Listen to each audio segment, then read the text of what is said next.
오늘 말씀의 제목은 벼랑 끝에 선 나무가 멀리 봅니다. 출애굽기 21장과 마태복음 5장 이 두 말씀을 통해서 하나님의 은혜를 나누기를 원합니다. 제가 이스라엘을 두 번 방문했는데 그때마다 두 번 다 갔던 아주 인상적이었던, 그래서 제 카톡에 그 푸사라고 하나요? 프로필 사진, 그것도 늘 넣어두었던 인상적인 장소가 하나 있습니다. 그곳이 나사렛의 절벽산이라는 곳입니다. 이 나사렛의 절벽산은 예수님이 첫 번째 누가복음 4장에서 공생애를 시작하며 첫 번째 설교를 하신 직후에 하필 고향의 사람들이 예수님을 절벽으로 밀어 떨어뜨리려고 시도하는 그런 장면이 성경에 소개되고 있습니다. 그러니까 예수님이 받은 첫 번째 박해 장소이기도 합니다. 나사렛의 절벽산입니다. 절벽산은 예수님의 어린 시절 놀이터였을 가능성이 매우 높습니다. 거기 아니면 특별히 갈 곳이 없고 예수님께서 보냈을 가능성이 상당히 많이 있습니다. 절벽산 정면으로는 구약의 성경에 하나님이 역사하셨던 일들이 파노라마처럼 9시 방향부터 3시 방향까지 쫙 펼쳐져 있습니다. 아마 예수님께서 늘 그곳을 어린 시절에 보면서 하나님 체험에 대한 공부를 하셨을 거라고 생각합니다. 절벽산은 민둥산입니다. 나무가 그렇게 많지 않고 그렇게 높지 않은 산입니다. 그런데 제가 우리 교우들과 사진을 찍었던 그 절벽, 그 예수님 밀어뜨리려고 했던 그 절벽에 몇 그루의 나무가 아슬아슬하게 있는 것이 매우 인상적이었습니다.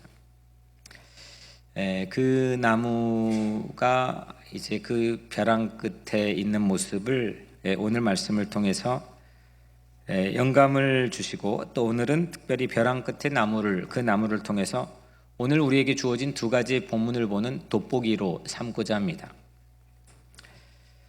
우리는 성경을 읽어야 될 자리가, 그러니까 내가 성경을 읽으면서 서 있는 그런 삶의 자리가 벼랑 끝과 같을 때가 있습니다.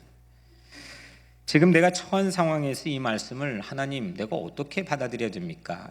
정말 이걸 어떻게 해석해야 됩니까? 이게 난감할 때가 있습니다. 물론 성경은 하나님의 말씀이지만 그 하나님의 말씀이 우리 삶에 적용될 때는 우리를 참 난처하게 할 때가 있다는 겁니다. 해석이 잘 안 되고, 무슨 뜻인지 이게 뜻은 알겠는데 그걸 내 삶에 어떻게 받아들이고 적용해야 될지 정말 아리송할 때가 있습니다.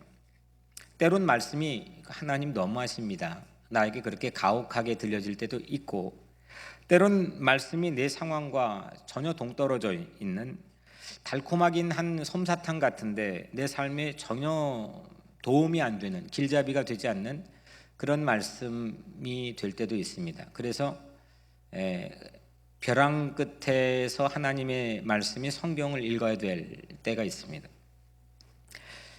대지에서 밀려나가고 또 밀려나가고, 그래서 결국 벼랑 끝에서 성경을 읽어야만 되는 그런 안타까운 그런 삶의 자리가 아마 여러분들에게도 종종 있을 거라고 생각합니다. 우리 조국 대한민국의 위치가 그러합니다. 지정학적으로 한반도는, 우리 조국 대한민국은 반도 국가입니다. 그래서 한반도라고 부릅니다. 반도 국가의 사전적인 의미를 찾아보니까 삼면이 바다로 둘러싸여 있고, 바다로 둘러싸여 있고 한쪽 한 면만 육지로, 대지로 연결이 되어 있습니다. 대륙에서 바다 쪽으로, 이 큰 대륙에서 바다 쪽으로 좁다랗게 돌출된 육지, 그 육지를 반도라고 부릅니다. 한국은 태평양을 향해서 대륙의 마지막 벼랑 끝 반도에 자리 잡고 있는 거죠. 또 하필 이 주변이 좀 비등비등한 그런 국가이면 좋겠는데, 오래전 역사부터 이 주변이 강대국에 둘러싸여 있었습니다. 몽골도 그랬고 또 러시아도 중국도 때때로 일본도 뭐 지금은 미국 우리가 살고 있는 미국도 이 주변의 강대국이 마지막 조금 돌출된 이 반도 국가를 둘러싸고 있습니다. 그래서 우리는 그 상황 파악을 매우 눈치 있게 빠르게 해야 되는 그런 상황적인 위치에 놓여 있습니다. 반도에서 벼랑에서 이 반도에서 그리고 이 벼랑 끝과 같은 삶의 자리에서 성경을 읽는다는 게 과연 무슨 의미일까? 성경을 읽고 전해야 되는 목사에게는 아주 상당히 중요한 질문이고 특히 오늘 크리스찬들에게는 매우 중요한 의미라고 생각을 합니다. 벼랑 끝에서 또 반도에서 성경을 읽는다는 게 무슨 의미일까?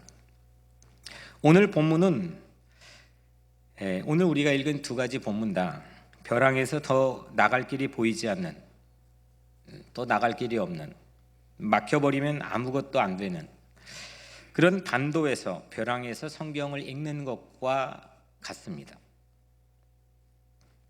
먼저 출애굽기 21장을 우리가 함께 읽었습니다. 출애굽기는 21장은 눈은 눈으로 이는 이로 복수를 말하는 것처럼 우리에게 들려집니다. 이에 대한 복수의 형태를 사형을 대부분 말하고 있고 오늘 21장의 사형, 죽일지니라, 반드시 죽일지니라 이렇게 아주 단호하게 사형을 대부분 이야기하고 있고 배상, 또 형벌, 벌금까지 소개하고 있습니다. 반면에 마태복음은 원수를 사랑하라라고 말씀합니다. 원수를 보복하고 원수를 사랑하는 것, 정의와 사랑. 실제 우리들의 삶의 상황에서 이 둘 모두가 읽어내는 것이 결단코 쉽지는 않습니다. 그래서 저는 이것을 벼랑 끝에서 성경 읽기라고 이름을 불렀습니다. 출애굽기의 복수와 그리고 마태복음의 사랑, 이 엄청난 간극, 이 혼란스럽고 우리가 어떻게 이걸 다리로 연결해서 한 아버지 하나님에게서 나오는 말씀이라고 하는 것을 우리가 설득당하고 받아들이기가 사실 만만치가 않습니다. 이게 정말 한 아버지 하나님에게서 나온 말씀인가? 한쪽은 눈은 눈으로 이는 이로, 한쪽은 원수를 사랑하라. 어느 장단에 우리의 발을 맞춰야 될지 이게 난감할 때가 있습니다. 그래서 교회사에서 어떤 이들은 이 문제를 해소하기 위해서 발전적 개념이라고 이야기합니다. 발전적 개념. 구약의 하나님의 말씀이 신약으로 향해 발전되어 간다. 상당히 많은 묵상들이 오늘날도 이에 대한 결과로 이해합니다. 구약은 뭔가 불완전한데 신약의 완전한 성취로 향해서 발전해 간다. 그런데 저는 확실하게 믿고 있는 것 한 가지가 진리는 발전하지 않습니다. 진리는 어떤 시대적 상황과 배경에도 불구하고 변하지 않는 것을 진리라고 얘기합니다. 발전하는 것 자체가 한계를 이미 인정하고 있기 때문입니다. 진리는 발전할 수가 없습니다. 진리는 진화할 수가 없습니다. 물론 당연히 성경도 발전할 수 없습니다. 구약의 성경의 말씀이 신약으로 발전되어 간다. 이거는 성경을 진리로 인정하지 않고 있는 모호한 함정에 빠져 있는 해석에 불과하다고 저는 생각합니다. 처음부터 창세기부터 끝까지 성경은 변하지 않는 진리인 줄로 저는 믿습니다. 여러분들 마태복음이 맞습니까? 출애굽기가 맞습니까? 간단치 않습니다. 2세기의 교회사에서 가장 큰 한 200년 정도 세상을 압도했던 기독교 이단 집단이었던 마르시온주의는 아예 한쪽을 포기해버립니다. 이거 다리를 연결시킬 수가 없거든요. 한쪽을 포기합니다. 구약의 하나님은 복수에 불타는 저급한 신이었기 때문에 구약을 이 성경에서 빼버립니다. 이게 마르시온주의의 선택이었습니다. 한편 어떤 이들은 정의를 말하면서 출애굽기를 강조하기도 합니다. 마르시온주의는 신약만을 강조했는데 또 어떤 이들은 정의, 저스티스를 강조하면서 출애굽기를 강조합니다. 한 대 맞으면 한 대를 때려야 되는데 출애굽기가 안성맞춤입니다. 십자가 전쟁의 기록도 출애굽기의 본문을 이 전쟁의 발발 지점을 일으키는 중요한 성서적 근거로 당시의 지도자들이 사용했다는 이 고문서들이 남아 있습니다. 이 본문은 아니지만 이라크 전쟁도 마찬가지였고 심지어는 히틀러가 일으킨 전쟁도 이런 류의 독일 기독교의 96%의 지지를 받고 시작이 되었습니다. 성경이 전쟁을 일으키는 서포러가 될 수 있는 건가? 여하튼 출애굽기는 그런 역할을 역사 속에서 해왔다고 하는 건 우리는 부인할 수는 없습니다. 우리들의 작은 일상에서도 이 출애굽기와 마태복음은 충돌을 일으킵니다. 갈등을 일으킬 때가 있습니다. 여러분들은 마태복음입니까? 출애굽기입니까? 북한이 미사일 실험을 합니다. 북한이 미사일 실험을 하면 이건 적극적으로 맞대응을 해야 된다. 또 똑같은 동일한 사람들의 부류들이 일본이 무역보복을 하면 사절단을 보내 사과를 해야 하지 우리도 같이 대응하면 안 된다. 이게 지금 동일한 사람의 입에서 나온 이야기입니다. 어떤 상황에서는 마태복음을 선택해 맞대응하면 안 된다. 어떤 상황에는 출애굽기를 선택해서 맞대응해야 된다. 또 바꾸어 말하면 북한이 미사일 실험을 하면 관용을 베풀지만 일본이 무역보복을 하면 우리도 맞대응을 해야 된다라고 이야기하기도 합니다. 이게 인간 세상사입니다. 역시 이 또한 동일한 사람에게서 나온 이야기입니다. 물론 복잡한 국제정치는 이렇게 말할 수 있습니다. 상황에 따라서 그렇게 말할 수가 있습니다. 그런데 성경을 읽는 신자가 때에 따라서 출애굽기를 꺼내 들었다가 또 때로는 마태복음을 꺼내 든다. 여러분들은 어떻습니까? 물론 이렇게 되기까지는 여기에는 결정적인 두 가지 우리 민족사의 과거의 사건이 두 가지가 있습니다. 20세기를 지배해버렸고 지금까지도 그 여파에서 벗어나지 않는, 하나는 일본 제국주의 일제시대였고 하나는 한국전쟁입니다. 일제시대에 주목하는 사람들은 일제의 과거사 청산을 얘기하고 한국전쟁을 주목한 사람들은 거기에 대해서 결연하게 이 전쟁이 반복되지 않도록 반공 이데올로기를 주장합니다. 반도의 벼랑 끝에서 경험하고 있는 두 가지 비운으로 우리는 참 원치 않았는데 이 두 가지의 외부적인 사건으로 인해서 지난 20세기부터 지금까지도 결코 생산적이지 못한 감정 싸움을 우리는 하고 있습니다. 낭비하고 있습니다. 출애굽기와 마태복음을 그때 상황에 따라서 다르게 취사 선택을 합니다. 그러면서 이런 질문을 할 수 있습니다. 인간이라는 게, 사람이라는 게 한 사람 안에서 정의와 사랑, 다시 말하면 오늘 본문인 출애굽기와 마태복음을, 이 가치를 동시에 균형을 맞추면서 동시에 이거를 소화할 수 있는 건가? 자기 편의대로 자의적으로 하나를 취사 선택하는 거에 그치고 마는 건가? 정말 수레가 굴러가려면은 바퀴가 균형이 맞춰서 그래야 원한 운전자 마음대로 수레든 자동차든 굴러갈 텐데, 사랑과 정의라는 이 두 가지 바퀴가 우리 인간에게는 균형을 맞출 만한 능력이 애시당초에 없는 건가? 이런 질문은 상당히 우리를 성경을 벼랑 끝에서 읽게 하는데 중요한 도전적인 질문입니다. 먼저 출애굽기 오늘 우리가 21장을 읽었는데 바로 그 전장인 출애굽기 20장은 10계명이 나와 있습니다. 그리고 마태복음 5장에는 우리가 읽은 마태복음 5장 바로 직전에는 마태복음 5장 1절부터 12절까지는 팔복 8가지 복 받을 수 있는 마음을 소개하고 있습니다. 출애굽기 그리고 20장 10계명 다음에 오늘 읽은 21장부터 23장까지는 성경 전체 율법을 말할 때 가장 기본적인 헌법이 그 안에 있습니다. 21장은 10계명, 그리고 21장부터 23장까지는 그 10계명을 확장한 하위 법률 개념인 약자들의 보호법을 소개하고 있습니다. 우리는 그 안에 있는 부분적인 말씀을 오늘 읽었습니다. 마태복음 5장을 우리가 읽었는데 마태복음 5장, 6장, 7장을 우리는 그 유명한 산상수훈이라고 부릅니다.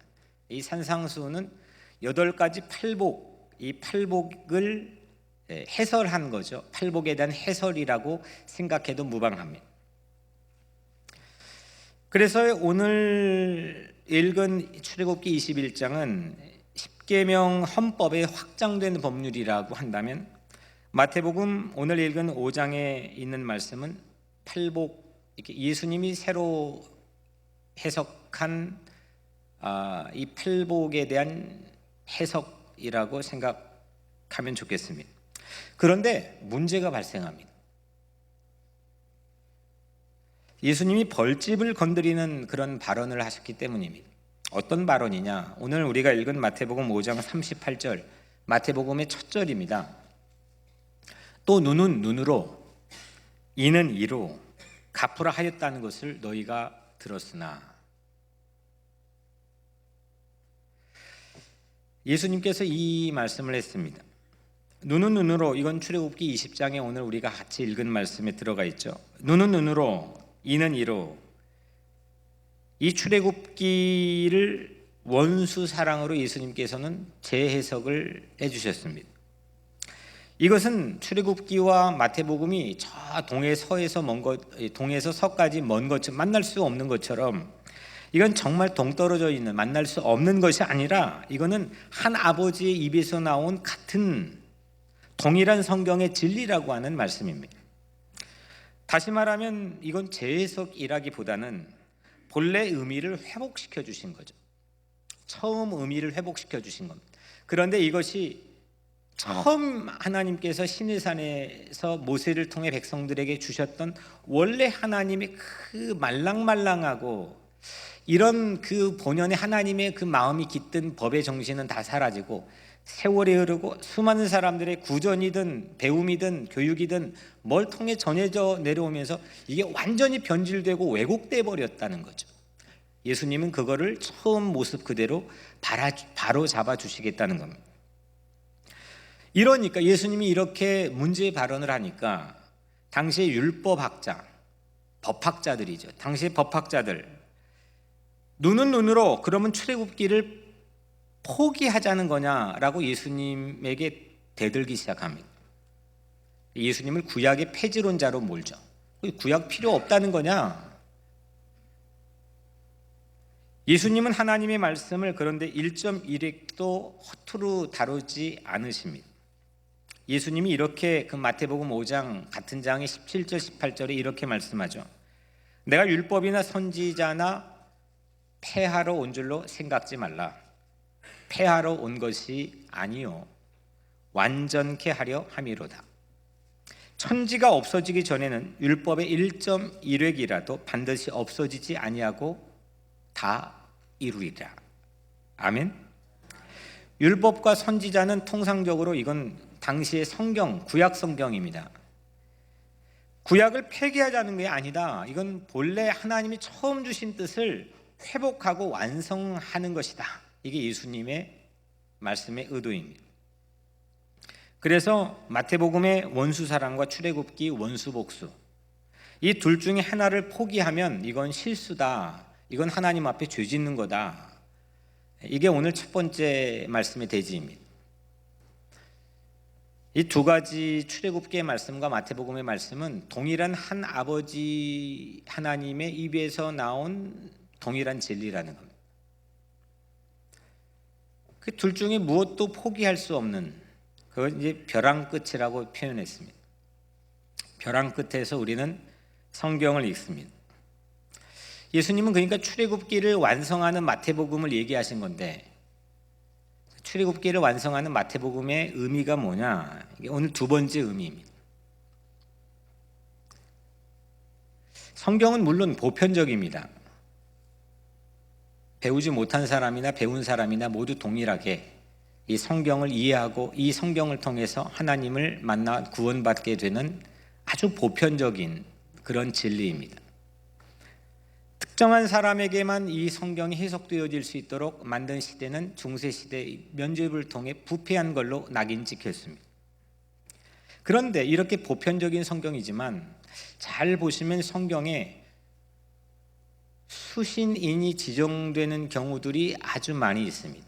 이 말씀을 특별히 누가 듣고 있느냐, 누구에게 말하고 있느냐, 이 말씀은 누가 들어야 되는 거냐. 특별히 예수님의 비유는 거의 백발백중 이 수신인을 파악하지 못하면 이건 오해하고 왜곡되기가 매우 쉽습니다. 성경 신약 성경에 보면, 서신서에 보면 이런 말씀이 있습니다. 아내들아, 남편에게 순종하라. 이거는 아내들아, 남편에게 순종하라. 이건 아내에게 주신 말씀입니까? 남편에게 하신 말씀입니까? 네? 네, 아내들에게 하신 말씀이죠. 그런데 누가 좋아합니까? 예, 이거 아내들 절대 읽지 않습니다. 거의 대부분 남편들이 좋아합니다. 그리고 남편들이 읽습니다. 남편들이 사용합니다. 또 이런 말씀이 있습니다. 남편들아, 아내를 교회 대하듯 사랑하라. 이건 누가 읽습니까? 그러니까 남편은 안 읽고 아내만 주구장창 읽습니다. 성경은 이렇게 수신인이 지정된 경우들이 상당히 많이 있습니다. 자녀들아, 성경에 나와 있죠. 잠언서에도 상당히 많이 나와 있습니다. 자녀들아 했는데 자녀들은 무관심하고 누가 읽습니까? 부모들이 아주 열심히 읽습니다. 오늘 우리가 읽은 출애굽기에도 수신자, 이 성경을, 이 말씀을 읽어야 되는 수신자가 제시되어 있습니다. 그 수신자를 오늘 출애굽기 22장의 수신자를 파악해 보면 이런 사람들입니다. 사람을 때려 죽인 사람, 부모를 때린 사람, 부모를 저주한 사람, 유괴한 사람, 노예를 때려 죽인 사람, 임신한 여인을 때린 사람. 상당히 좀 끔찍하지만 이 출애굽기 21장의 말씀은 이런 사람들에게 하신 말씀입니다. 이런 사람들이 가해자입니까? 피해자입니까? 이런 사람들은 분명하게 오늘 출애굽기 21장에 한 사람도 빠지지 않고 가해자입니다. 그 출애굽기는 가해자에게 하신 말씀입니다. 반면에 마태복음의 수신자는 누구냐? 오늘 마태복음 우리가 읽은 본문을 보면 뺨을 맞은 사람, 그리고 고소를 당해서 속옷을 강탈당한 사람, 억지로 1마일을 가야 해서 그 1마일을 끌려가는 사람, 가해자입니까? 피해자입니까? 이 마태복음에 소개되고 있는 사람은 한 사람도 빠지지 않고 전부 피해자들입니다. 마태복음 피해자에게 주신 말씀입니다. 그러니까 가해자에게 주신 출애굽기는 피해자가 발생이 되면 그 피해자를 책임지고 갚아라.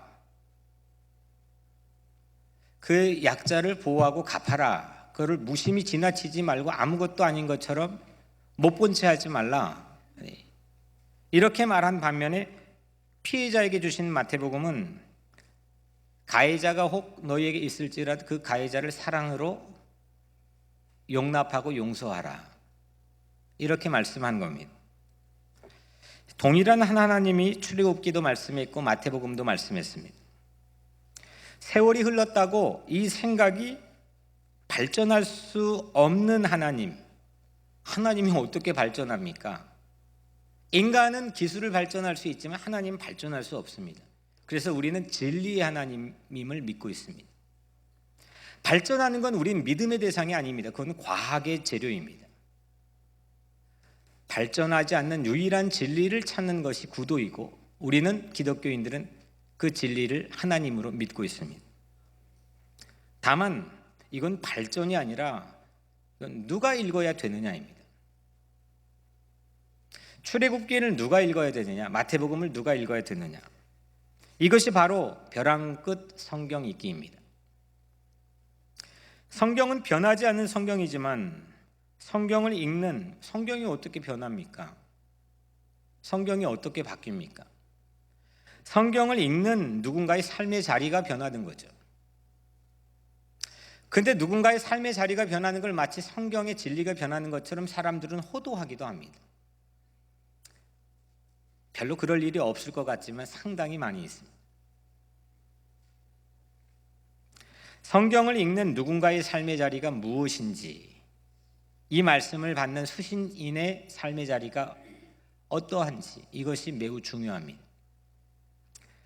만약에 가정을 해봅시다. 제가 누군가에게 손해를 끼쳤다고 가정해 봅시다. 저는 출애굽기를 봐야 됩니까? 마태복음 봐야 됩니까? 예? 왔다 갔다 합니까? 예? 저 뭐 봐야죠? 출애굽기 봐야죠. 제가 가해자니까요.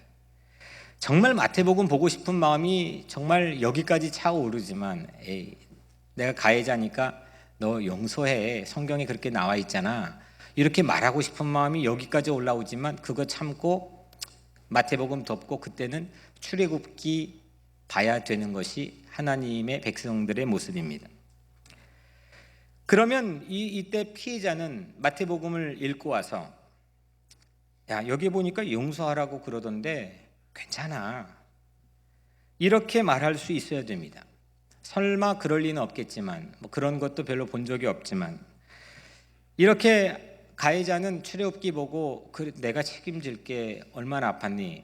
피해자는 아니야, 여기 보니까 용서하라고 그러던데, 사랑하라고 그러던데, 이거 이야기하다가 서로 싸움을 만약에 한다면 그 싸움은 근사한 싸움 되지 않겠습니까? 이런 싸움이 교회에서 일어나야 됩니다.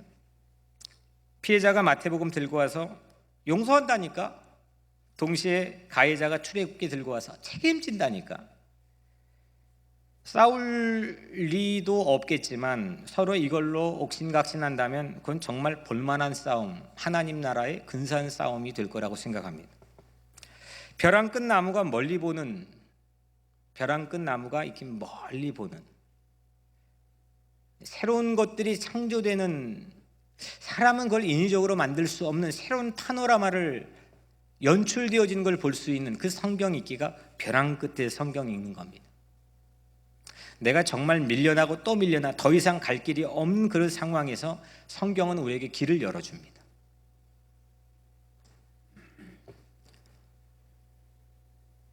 가해자와 피해자가 벼랑 끝에서 모두 화해의 수평선을 볼 수 있는 급반전 성경 읽기입니다. 그런데 우리는 수준 낮은 싸움을 합니다. 피해자가 출애굽기를 들고 옵니다. 너 감히 내 오른뺨을 때렸어? 너도 오른뺨을 맞아. 출애굽기의 복수를 사용합니다. 성경은 시종일관 복수를 말하지 않았습니다. 미국의 어떤 때는, 제가 정확히 기억하기로는 한 대통령도 이 성경의 말씀을 근거 가지고 전쟁을 일으키는 중요한 수단으로 삼기도 했는데, 성경은 복수를 말한 적이 없습니다. 구약 어디에도 원수를 미워하라, 원수를 미워하라, 이거를 말씀하지 않았습니다.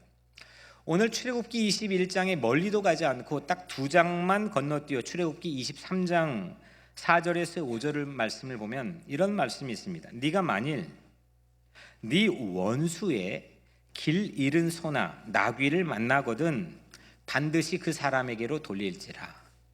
아니, 좀 전에 눈은 눈으로 이는 이로 말씀했는데 2계단 뛰다 보니까 원수의 길 잃어버린 소와 나귀를 만나면 우리는 어떻게 합니까? 잡아먹던지 뭐 집으로 끌고 가던지 뭐 그게 두 계단 건너 전에 했던 말씀으로 이해될 수 있는 거 아니겠습니까? 그런데 그 사람에게로 돌려보내라. 출애굽기 21장에 나와 있는 말씀은 마땅히 거기에 대해서 보복하라 이런 말씀이 아닙니다. 우리 입장에서는 이게 동일한 것 같지만 이건 우리 자의적으로 우리 안에 해석된 새로운 잘못된 전통이 되었던 거고, 하나님 본래 이걸 처음 제정했을 때는 야, 너희들 피해자가 힘이 없어 자기를 방어할 기제가 전혀 무력해서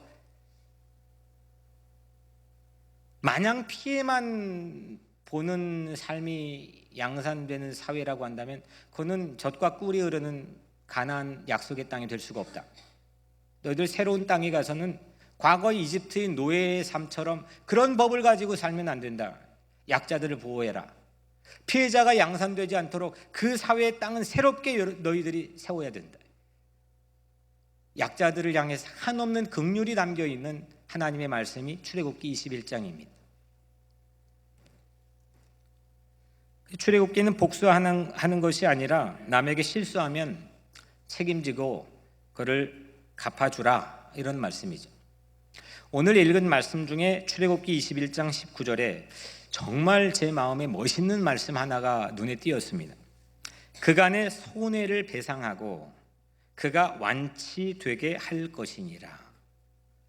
그간의 손해를 배상하고 그가 완치되게 할 것이니라. 요즘에 한일 관계가 뜨겁습니다.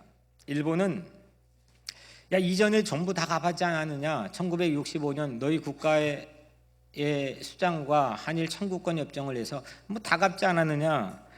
근데 뭐 한국의 작년 12월 말이었죠, 한국의 대법원 강제징용 피해자 배상을 또 해? 난 일본 입장이 난 용납할 수 없어 라고 그렇게 말은 하지 않았지만 무역 보복을 하고 있습니다. 그런데 오늘 말씀을 읽으면서 제가 찾아보니까 이 배상과 보상은 전혀 다른 의미입니다. 이 법학적으로 전혀 다른 의미이고 오늘 성경 안에서도 마찬가지입니다. 배상은 불법 행위로 발생한 손해를 갚는 겁니다. 불법 행위가 일어났을 때 그걸 갚는 걸 배상이라고 합니다. 보상은 적법한 행위로 일어난 손실을 갚는 겁니다. 재개발하면서 아파트를 철거해야 되는데 그 아파트에서 나가야 되는 사람들에게 국가가 어쩔 수 없이 손해를 보상해 주는 거, 이건 보상이라고 합니다. 그런데 불법으로 자행된 거, 거기에 대한 피해를 갚아주는 거, 이거를 배상이라고 법적으로 말합니다. 일본은 그간의 손해를 배상해야 됩니다. 보상은 뭐 했다고 우리가 100번 양보해 받아들인다고 해도 일본은 배상해야 됩니다. 한국 교회는 말할 수 있어야 됩니다. 약자를 보호할 수 있어야 됩니다. 거의 눈 감고 무관심하면 안 됩니다. 위안부 할머니들과 강제징용을 비롯한 정말 생각하기 힘든 피해를 입은 피해자들에게 마땅히 배상해야 된다라고 세상의 정치는 그렇게 말 못해도 한국 교회는 말할 수 있어야 됩니다. 일본이 그래서 참 근사하게 그래 내가 책임질게, 야 생각해보니까 이거 정말 잘못됐더군, 이거 갚아줄게, 뭘로 하면 될까. 정말 일본이 하나님의 은혜로 뭐 진짜 뒤집어져서 죄송합니다. 뒤집어졌다는 건 죄송합니다. 여하튼 일본이 만약에 그 갚아줄게 이렇게 나왔다고 친다면 그때 우리 한국교회는 그래 오른뺨을 맞았지만 왼편 뺨도 돌려댈게, 속옷을 강탈당했지만 난 겉옷도 제공해 줄게, 일마일을 억지로 끌려갔지만 2마일을 같이 걸어줄게, 이렇게 말할 수 있는 진리의 사람들이 한국 교회가 되어야 됩니다. 약자가 고통당하고 있을 때 눈 감으면 안 됩니다. 그들을 배상하고 그 억울함을 완치되게 하기 위해 그간의 손해를 배상하고 그가 완치되게 할 것이니라. 이를 위해서 한국교회는 힘을 써야 됩니다. 마찬가지로 상대가 책임지려고 할 때 우리는 왼편뺨도 돌려댈 수 있는 그런 하나님만이 우리에게 주신 사랑을 준비하고 말할 수 있어야 됩니다. 그래야 남북의 평화 통일이 이루어질 수 있고 하나님께서 우리 민족에 맡겨주신 사명을 감당할 수가 있습니다. 한반도는 언제나 벼랑 끝이었습니다. 이순신이 수군에게는 배 12척이 남아 있습니다 라고 말했던 순간에도 수없는 상황에서 한반도는 늘 벼랑 끝에 자주 서 있었습니다. 그런데 벼랑 끝에 선 그 나무가 멀리 볼 수 있는 은혜도 있는 법입니다. 일본의 회개를 위해서, 우리의 사랑을 위해서 우리는 기도해야 될 때입니다. 출애굽하기 전에 이스라엘 백성들은 노예였습니다. 우리가 잘 아는 피라미드 건축이 그 시대에 이루어졌는데 열심히 그 벽돌들 이 건물보다 맘먹는 큰 벽돌들을 이동하다가 수없이 죽어간 그 강제징용에 노동돼 했던 그런 노예들이었습니다. 그들을 아무도 책임져 주지 않았습니다. 매맞다 죽어도 문제가 없었습니다. 제가 이 공부할 때, 구약을 공부할 때 이 공문서에서 발견한, 정확히 기억이 안 돼서 쓰지는 못했는데 얼핏 기억으로 당시에 임신한 여인의 배를 갈라서 그 아이를 꺼내 가지고 군인들이 비아냥거리는 그런 기록도 전해져 옵니다. 이집트의 군인, 성경에도 이런 얘기가 있죠. 이집트의 군인 하나가 죽으면 난리법석을 폈습니다. 그런데 심지어는 이집트 군인 하나가 죽었다고 왕자가 도망을 치지 않습니까? 왕자였던 모세가 도망을 칩니다. 그런데 이스라엘 노예는 수없이 죽어나가도 나일강가의 2살 아이, 사내 아이를 갖다가 무자비하게 던져도 눈 하나 깜짝하지 않는 게 이집트 제국의 생이었습니다. 그래서 하나님은 430년 그 끔찍한 노예 생활 속에서는 꿈도 꿔보지 못했던 새로운 법을 주셨습니다. 약자들이 이유 없이 죽으면 갚아야 되는 법이었습니다. 그게 십계명 이하 법률입니다. 처음 듣는 법이었습니다. 여러분들이 만약에 그 시내산 밑에서 모세를 통해 처음 그 법을 들었다고 가정해 본다면, 늘 노예만 했는데 그 법을 처음 들었다고 가정해 본다면 여러분들의 마음은 어땠습니까? 막 그 자리에 뛰고 신명나고 난리를 폈을 겁니다. 너무 좋아서 상상해 보지 못했던 새로운 세계가 열리는 겁니다. 하나님께서는 이스라엘 백성들이 이집트를 벗어나 육신의 출애굽은 이루었지만 정신의 출애굽도 이루기를 원했습니다. 육신만 출애굽해서 육신만 거듭나가지고 너의 마음과 정신도 거듭나고 출애굽해야 된다는 것을 성경엔 끊임없이 우리에게 말씀합니다. 눈에는 눈으로 갚으라는 법은 약자들에게 무책임했던 폭력은 더 이상 용납하지 못해 라고 하는 하나님의 단호한 경고입니다. 출애굽기는 그래서 가해자가 있고 책임져야 됩니다. 그럼에도 거꾸로 내가 잘못했는데 사람들은 마태복음을 펴가지고 가해자가 오기도 합니다. 제가 미국에서 만난 한 목사님, 오래전에 만난 목사님인데 연로하신 목사님이었습니다. 그 목사님은 아버지도 목사님이었습니다. 그 목사님이 제게 들려주신 실화 중에 하나가 그 아버지 목사님이 일제시대에 출애굽기를 설교하다가 고문을 받다 그 고문 후유증으로 돌아가셨습니다. 일제시대에는 출애굽기는, 제가 이제 이후에 그 말을 듣고 찾아보니까 출애굽기는 금지서였습니다. 출애굽기 읽으면 끌려가고 고문을 받았습니다. 하지만 일제는 마태복음은 주구장창 읽게 했습니다. 원수를 사랑하라, 이 말씀은 끝까지 읽게 했습니다. 가해자가 원수 사랑을 말하면, 가해자가 원수를 사랑하라 이렇게 말하면, 또 그 가해자가 만약 권력까지 가지고 있다면 그때 원수 사랑은 자칫 폭력이 될 수도 있습니다. 원수 사랑 말이 뭐가 나쁩니까? 하지만 그 말이 폭력이 될 수도 있다는 겁니다. 일제시대 한국인에게 출애굽기를 못 읽게 했던 것은 가해자에게 한국 사람들이 야 책임져, 여기 나와 있는데 이렇게 들고 일어날 게 뻔했기 때문입니다.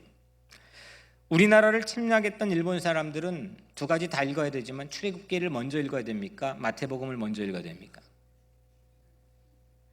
근데 여전히 마태복음을 읽어야 되는 논조로 그들은 우리를 대응합니다. 가정 파괴, 오늘날 가정이 파괴되고 교회가 분열이 되고 국가 간의 전쟁이 일어난 이유가 뭘까? 물론 여러 가지 세상에선 이유를 찾을 수 있겠지만 우리 예수 믿는 사람들에겐 자기와 상관없는 성경을 찾다가 그 성경을 자의적으로 악용하고 있기 때문이라는 겁니다. 그걸로 자기를 보호하기 위해서 철저하게 자기 방어에 성경을 활용하고 있다는 겁니다. 벼랑 끝 성경 읽기의 실패입니다. 가해자나 피해자의 삶의 자리는 이 둘 다 모두 벼랑 끝입니다. 가해자는 양심이 살아있다면 그 길티 필링, 죄책감 때문에 참 괴로워합니다. 두려워합니다. 피해자는 만신 얻어맞는 그 삶에 반복되는 삶 때문에 늘 눌려 있습니다. 벼랑 끝입니다. 하지만 성경은 그 벼랑 끝을 멀리 보게 하는 망원경의 자리로 삼아주십니다. 벼랑 끝에 선 나무가 멀리 본다. 성경이 우리 시야를 열어주기 때문입니다. 보복의 반복, 복수의 반복은 성경을 잘못 해석했기 때문입니다. 또 원수 사랑의 남용, 이것도 성경을 잘못 해석하고 있기 때문입니다. 마태복음 5장은 산상수훈으로 6개의 예수님의 말씀이 반복이 됩니다. 기가 막힌 이 6가지의 구절들이 이 마태복음 5장에 담겨 있습니다. 마태복음 5장 21절, 27절, 31절, 33절, 38절, 43절. 어떤 말씀이냐? 이 말씀입니다. 너희가 들었으나 나는 너희에게 이르노니, 너희가 이 귀로 계속 들었지만 나는 너희에게 입으로 다시 말한다.